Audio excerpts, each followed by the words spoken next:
Et salut tout le monde, mais sur ma chaîne Lorenzo High Tech, comme le titre, aujourd'hui on va parler de smartphone et comme vous avez pu le voir dans le titre, et oui, quel smartphone acheter en 2023-2024, donc vu qu'on est en fin d'année 2023, c'est pour ça aussi que j'ai mis 2024 et surtout parce que tous les smartphones que je vais vous conseiller seront largement suffisants pour cette nouvelle année 2024, mais avant de commencer la vidéo, si vous êtes toujours pas abonné à ma chaîne YouTube, abonnez-vous, allez 100% High Tech, n'oubliez pas d'activer la petite cloche de notification pour être notifié lorsque je publie une vidéo et aussi bien entendu à mes autres réseaux sociaux, c'est-à-dire Instagram, TikTok et Twitter. Tous les liens seront en bas dans la description. Alors avant de commencer la vidéo, à vous donner des marques, des modèles de smartphones, je voulais vous expliquer un petit peu le déroulement de cette vidéo. Alors je vais commencer par vous donner les smartphones les plus chers, donc les plus premium, et ensuite on va descendre tout doucement en termes de prix, donc vous inquiétez pas, il y aura des smartphones de n'importe quelle gamme, de n'importe quel prix. Par contre, attention, j'ai fait juste une petite sélection, j'ai pas pris énormément de modèles parce que sinon on va un petit peu s'embrouiller. Cette vidéo elle est vraiment là pour vous aider à choisir un smartphone. Peut-être que je vais citer un smartphone que vous avez en tête et donc du coup cette vidéo va juste vous confirmer votre achat. Donc voilà le but de la vidéo. Du coup, le premier smartphone que j'ai choisi, c'est un modèle très premium. Comme je vous ai dit au début de la vidéo, on va commencer par les modèles les plus haut de gamme et ensuite on va descendre tout doucement en termes de prix. Alors le premier smartphone que j'ai choisi, qui est pour ma part le meilleur smartphone sous Android, c'est tout simplement le Samsung Galaxy S23 Ultra qui commence à partir de 1200 €. Après on peut monter en termes de tarifs par rapport au stockage bien entendu. Alors pourquoi ce smartphone? Tout simplement, c'est actuellement le smartphone le plus polyvalent du marché. Alors bien entendu, j'ai oublié d'expliquer dans le déroulement de la vidéo que je ne vais pas vous citer les caractéristiques de chaque smartphone parce que sinon la vidéo va durer très longtemps. Je vais vous donner juste les avantages des smartphones que je vais citer. Donc du coup, l'avantage de ce Samsung Galaxy S23 Ultra, c'est qu'il est bon vraiment partout. Quand vous regardez bien entendu la partie de l'écran, c'est notamment le gros point fort de ce Samsung Galaxy S23 Ultra, un écran qui est très lumineux, avec énormément de détails. Ensuite, bien entendu, la partie photo, très polyvalent, quand vous regardez le capteur principal, l'ultra grand angle, surtout notamment aussi avec le zoom optique. Alors certains disent que c'est un petit peu gadget de pouvoir zoomer jusqu'à x10, parce que oui, on peut zoomer jusqu'à x10 en optique, c'est l'avantage de ce Samsung Galaxy S23 Ultra. Certains disent que ça sert, d'autres pas, donc après ça je vous laisse me le dire d'ailleurs en commentaire. On a aussi un zoom x3 sans perte de qualité parce qu'on est sur un zoom optique, donc là c'est l'avantage de la polyvalence, notamment au niveau de la photo. Pareil concernant la partie vidéo, c'est le meilleur smartphone sous Android sur le marché à avoir vraiment la meilleure qualité vidéo. Pourquoi je dis ça? Parce que vous verrez après.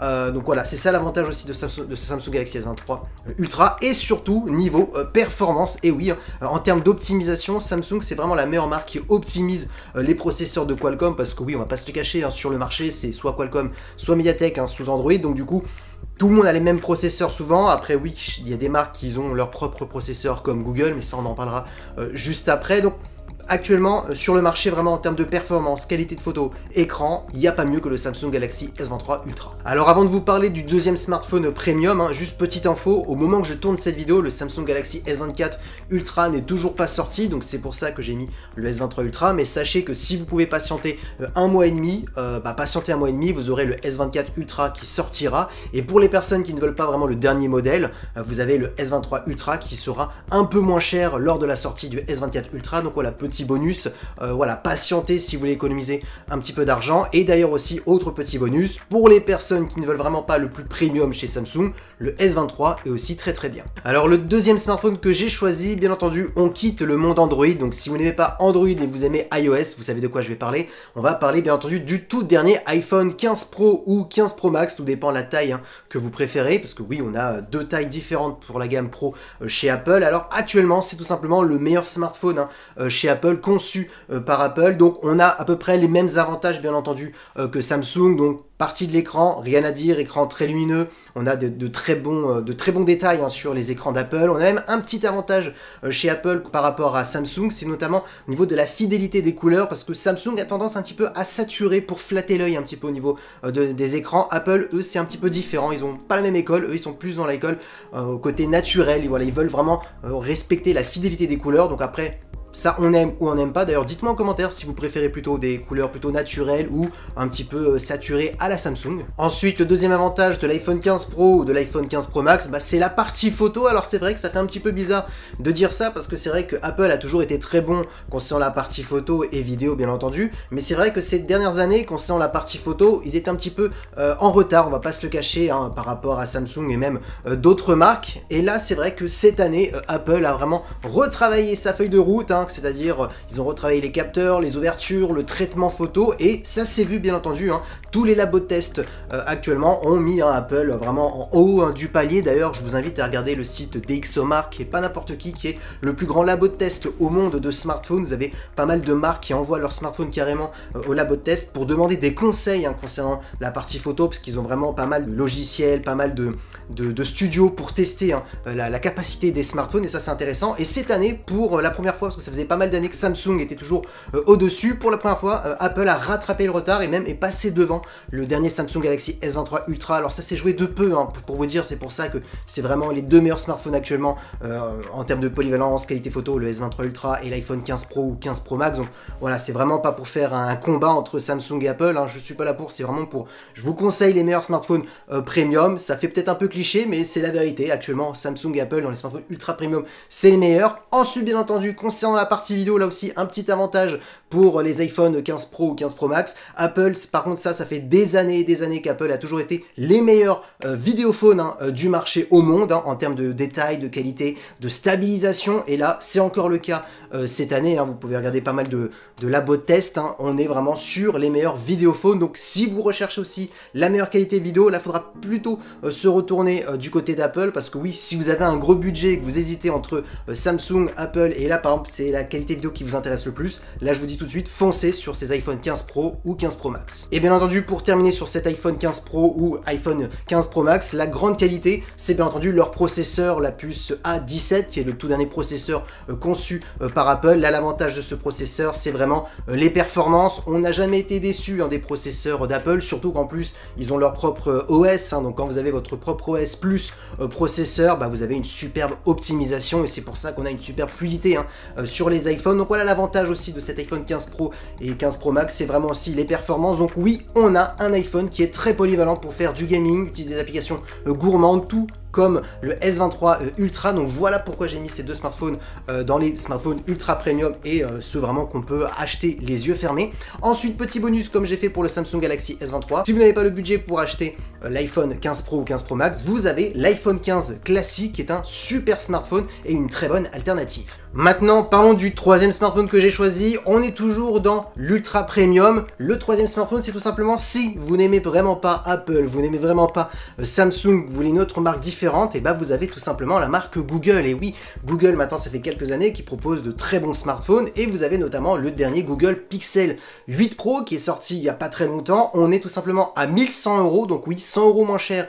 qu'un iPhone et qu'un Samsung Galaxy S23 Ultra. Alors là, c'est vraiment pour les personnes qui n'aiment vraiment pas Samsung ou Apple, parce que oui, on est sur un excellent smartphone, mais avec bien entendu une faiblesse que je vous donnerai juste après. Alors, les qualités des Google Pixel 8 Pro, c'est tout simplement bien entendu la partie de l'écran qui s'est nettement améliorée. Avant, il y avait un petit peu de retard, et là, ils ont vachement rattrapé le retard. Bien entendu, la partie photo, et notamment au niveau de l'intelligence artificielle, parce que oui, les Google Pixel, ils sont très très bons, même Apple et Samsung font un peu mieux, mais là où Apple et Samsung ont un peu de retard, et après, on peut pas appeler vraiment ça du retard, parce qu'il y a des personnes qui aiment pas trop l'intelligence artificielle, mais pour les personnes qui aiment l'intelligence artificielle, c'est vrai que Apple et Samsung sont en retard par rapport à Google, parce que Google propose pas mal de petites choses intéressantes. Alors notamment, vous faites une photo de quelqu'un, derrière il y a, je sais pas, une personne ou une poubelle, vous voulez la gommer, on peut la gommer directement avec la gomme magique de Google. Ça, c'est grâce à l'intelligence artificielle.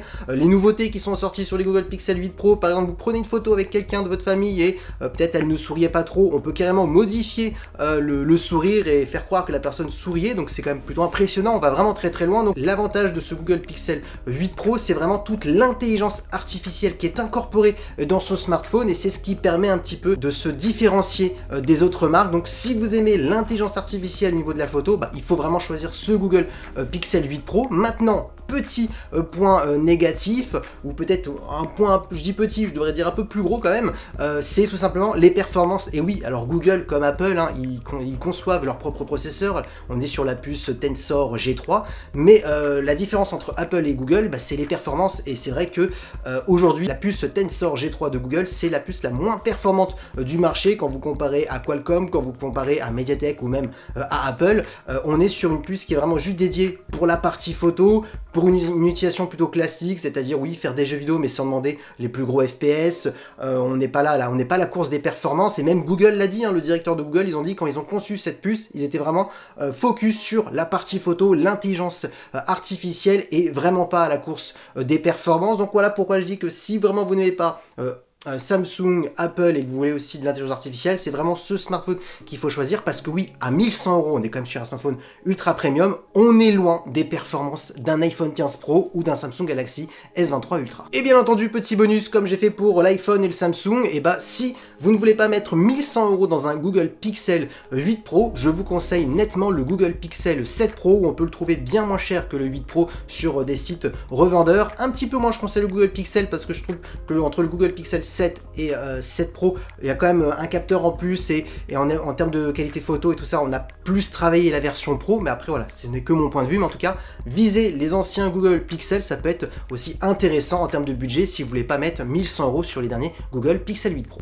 Quatrième smartphone que j'ai choisi, on oublie Google, on oublie Samsung, on oublie Apple, et là on va parler maintenant de Xiaomi, parce que oui, là c'est le point fort de Xiaomi. Alors là je vais vous conseiller tout simplement le Xiaomi 13T, un smartphone qui a été annoncé à 659 €, mais maintenant on peut le trouver entre 550, 600 €, tout dépend des sites revendeurs, donc un bon prix pour de très bonnes caractéristiques, parce que oui, Xiaomi s'est fait connaître pour avoir de très bons smartphones, à de très bons rapports qualité-prix, surtout niveau performance. Donc ce Xiaomi 13T déjà, il est très joli en termes de design. On a un superbe écran, rien à dire pour son prix en termes de détails, en termes de qualité, en termes de luminosité. Ça c'est vraiment un super smartphone. Ensuite, bien entendu, concernant la partie photo, c'est vrai que Xiaomi n'est pas à la hauteur d'un Samsung ou d'un Apple, surtout bien entendu en termes de prix, là on est bien en dessous, mais pour le prix, franchement, c'est plus que correct, ça suffira pour faire des photos quand vous partez en vacances. Si vous êtes quelqu'un qui n'est pas trop indulgent aux détails, franchement, ça suffira largement. Et en termes de performance aussi, c'est très intéressant. D'ailleurs, on est sur un Dimensity, un Mediatek de Dimensity 8200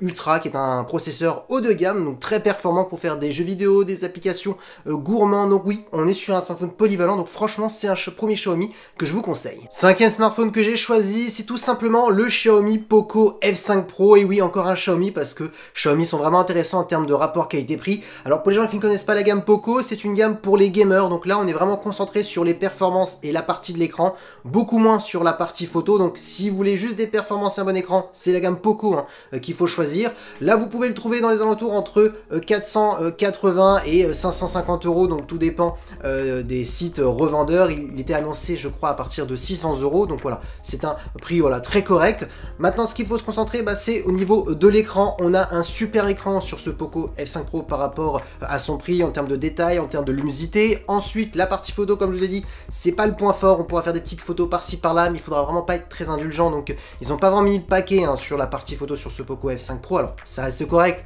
mais comme je dis, c'est une gamme vraiment où on se concentre pas sur la partie photo mais plus sur les performances. Et oui, le point fort c'est vraiment les performances. Là on a un Snapdragon 8 Plus Gen 1, pour les gens qui ne connaissent pas le 8 Plus Gen 1, c'est la mise à jour du Snapdragon 8 Gen 1, donc on est sur un processeur qui sera largement suffisant pour faire tourner des gros jeux vidéo, des applications gourmandes. Donc voilà, alors oui, on n'est pas sur le 8 Gen 2 ou un 8 Gen 3, mais il est quand même sorti déjà il y a quelques temps, donc c'est normal qu'on n'a pas le tout dernier processeur, mais franchement ça suffira largement pour cette gamme de prix. Et surtout vu qu'on est sur une gamme un peu pour gamer, il y a aussi dans la surcouche une optimisation pour les jeux vidéo. Vous avez pas mal de petits modes à activer où les performances s'activent juste pour le jeu vidéo et tout ce qui est en arrière-plan ça se désactive. Donc voilà, il y a pas mal de petits trucs intéressants chez la gamme Poco. Donc voilà le cinquième smartphone que je vous conseille chez Xiaomi. Dernier smartphone que je conseille, parce que oui, il y en a plein d'autres que je pourrais conseiller, mais si j'en mets plein, il y aura trop de choix. Je vous ai déjà donné 6 smartphones du coup, et dans les 6 smartphones j'ai mis souvent des petits bonus en parlant de d'autres smartphones, donc en gros vous avez plus que 6 choix. Donc dernier smartphone, et c'est toujours chez Xiaomi. Et oui, Xiaomi, on a de très bons rapports qualité-prix, c'est la phrase qui est très connue pour parler de cette marque. Alors c'est très simple, j'ai choisi tout simplement une gamme de Redmi Note, et oui, parce que les smartphones Redmi Note sont vraiment très intéressants. On était sur un tarif à 250 €, mais maintenant on le trouve à 200 €, mais il y a pas mal de smartphones entre 200 et 250 € chez Xiaomi. Moi j'ai choisi tout simplement le Xiaomi Redmi Note 12, le classique. Pourquoi? Tout simplement pour 200 €, vous avez un super écran, il n'y a rien à dire en termes de détails, en termes de luminosité, vous avez un bon taux de rafraîchissement.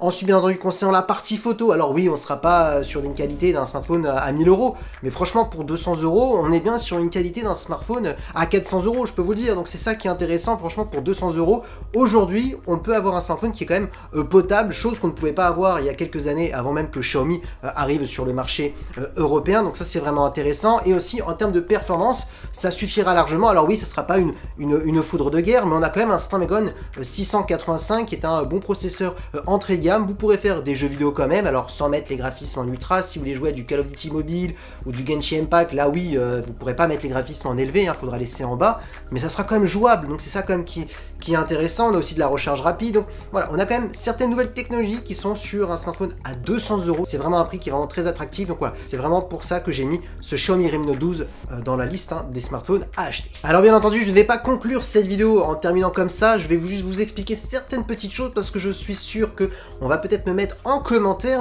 Mais pourquoi tu as mis aucun smartphone de la marque Oppo? Alors oui, je sais que tout le monde ne suit pas les actus, mais pour les personnes qui se posent cette question, pourquoi j'ai pas mis un modèle de Oppo? Parce que oui, Oppo est une super marque, ils font pas mal de très bons smartphones, et moi-même je suis triste, parce que tout simplement Oppo ne fait plus partie du marché français, même ils sont en train de quitter tous les pays européens, donc c'est bien triste, donc c'est pour ça que j'ai pas mis de smartphone Oppo sur cette vidéo, parce que quand une marque quitte le marché, bah, ça va être compliqué au niveau de la garantie, ça va être compliqué, admettons, vous cassez une pièce, un composant de votre smartphone, vous voulez aller chez l'opérateur du coin pour réparer votre smartphone, bah, vous aurez difficilement, vous allez avoir du mal à trouver les pièces officielles, donc après si vous commencez à changer des pièces non officielles, ça risque d'être un peu moyen, vous n'aurez pas la même qualité, donc voilà. Après ensuite en termes de garantie, si vous voulez avoir une garantie quand vous achetez un smartphone, en termes de software, en termes de logiciel, ça risque d'être compliqué, donc voilà pourquoi j'ai pas mis de smartphone Oppo. Pareil pour Realme, Realme c'était une super marque qui concurrençait bien entendu Xiaomi, ils avaient la même politique,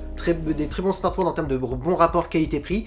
Malheureusement Realme, alors eux ils sont quittés un petit peu comme des voleurs, ils ont rien dit à personne, ils sont partis, donc c'est pour ça que j'ai pas donné de Realme. On va pas se cacher que le marché du smartphone se restreint de plus en plus. Pourquoi j'ai pas mis de OnePlus? Bah tout simplement parce que OnePlus, on ne sait pas encore s'ils vont vraiment rester. Alors dernière nouvelle, le dernier OnePlus 12 devrait sortir normalement le 19 janvier, mais bon, on ne sait jamais, il y a toujours un petit point d'interrogation, donc c'est pour ça que j'ai pas conseillé de OnePlus, et le OnePlus 11, il reste encore à un prix plutôt élevé, donc à des prix presque des iPhones et des Samsung, donc c'est pour ça que je préfère vous conseiller un Samsung ou un iPhone. Pourquoi je vous ai pas conseillé de Vivo? Vivo aussi, en ce moment on n'entend plus trop parler, donc ça sent pas très bon, je vais pas vous le cacher. Et Huawei, vous connaissez bien entendu l'histoire de Huawei, donc comme vous voyez, ça fait beaucoup de marques qui ont quitté le marché ou qui sont en train de partir, donc du coup le marché se restreint, et donc c'est pour ça que dans cette vidéo j'ai parlé que de Samsung, d'Apple, de Google et de Xiaomi, parce que c'est vraiment les 4 grandes marques fortes du moment.